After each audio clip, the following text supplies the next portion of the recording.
Kembali bersama kami di Market Bus, pemirsa. Di bawah manajemen baru PT Telkom Indonesia Persero Tbk atau TLKM berencana untuk melakukan transformasi bisnis dengan melakukan penyederhanaan struktur grupnya dan keluar dari bisnis non-inti. Saat ini Telkom memiliki sekitar 60 anak usaha. Telkom berencana untuk melakukan penyederhanaan dengan melakukan merger, divestasi maupun transfer bisnis maupun lisensi ke anak usaha lainnya. Di 49 perusahaan, Telkom berperan sebagai pengendali, sementara di 6 perusahaan, Telkom sebagai mayoritas tapi bukan pengendali. Terdapat 5 perusahaan kepemilikan minoritas, contohnya Telkom punya saham minoritas di PT Pevindo Biro Kredit melalui anak usahanya PT Sigma Cipta Caraka atau Telkom Sigma.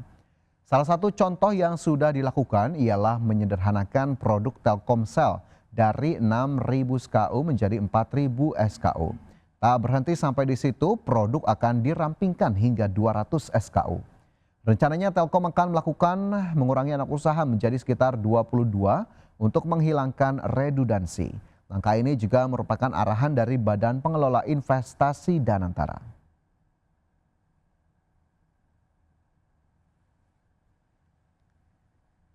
Selanjutnya pemirsa, saham PT Excel Smart Telecom Sejahtera Tbk atau EXCL menguat pasca pergantian salah satu direksinya dalam rapat umum pemegang saham luar biasa.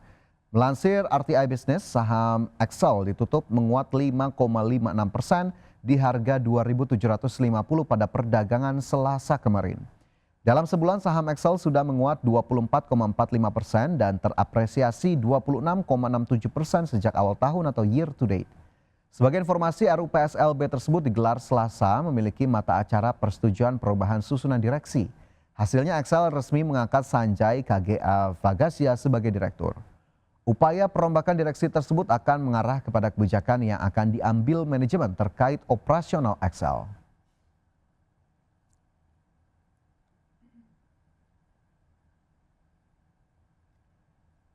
Pemirsa, PT Tower bersama Infrastruktur Tbk atau Tebik telah melunasi obligasi berkelanjutan 5 tahap 4 tahun 2022 seri B yang jatuh tempo pada 11 Agustus 2025. Adapun jumlah pokok obligasi yang dibayarkan perseroan sebesar 721,39 miliar rupiah.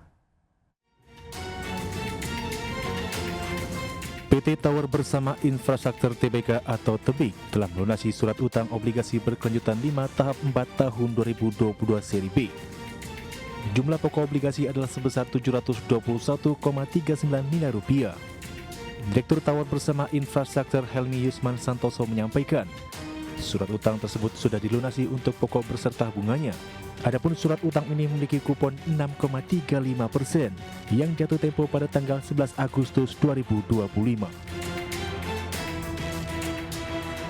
Sementara itu di tahun 2025 perseroan diketahui telah menyelesaikan penerbitan obligasi berkelanjutan 7 Tower bersama Infrastruktur tahap 1 tahun 2025 dengan target dana dihimpun 20 triliun rupiah dan sukuk ijarah berkelanjutan 1 Tower bersama Infrastruktur tahap 1 tahun 2025 dengan target senilai 8 triliun rupiah.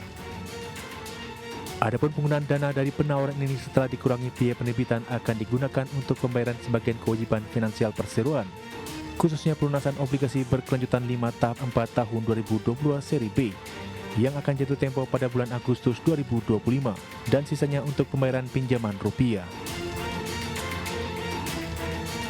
Berbagai sumber untuk ID Action. PT Aviana Sinar Abadi Tbk atau IRSX mengumumkan pergantian pengendali langsung. PT Matra Tri Abadi atau MTA resmi menggantikan posisi PT Mitra Digital Investindo sebagai pemegang saham pengendali setelah melakukan transaksi pembelian saham melalui pasar negosiasi. Transaksi terjadi pada 8 Agustus 2025 saat MTA membeli 1,08 miliar saham IRSX atau setara 17,6% modal ditempatkan dan disetor penuh dari MDI.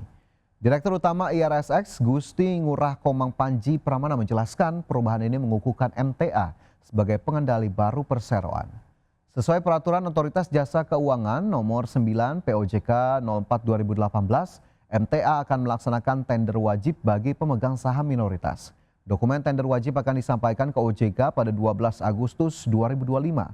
Proses dilaksanakan mulai 10 September hingga 11 Oktober 2025 dan pembayaran pada 15 Oktober 2025.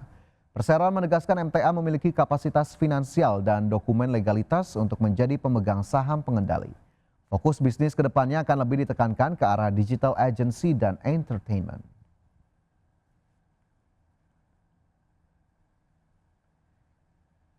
Dan pemirsa, informasi lainnya akan kami hadirkan untuk Anda usai jeda. Tetaplah bersama kami.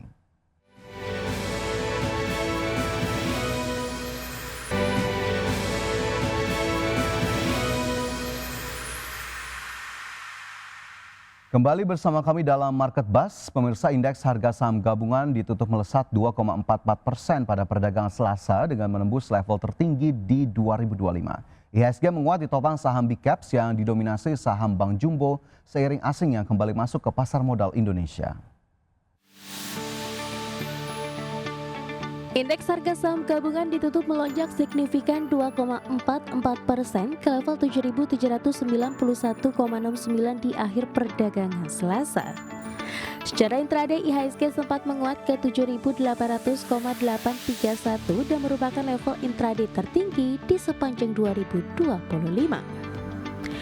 Indeks sektoral dengan kenaikan terbesar adalah sektor teknologi melesat 5,52%, sektor perindustrian naik 5,01%, dan sektor keuangan menguat 2,91%.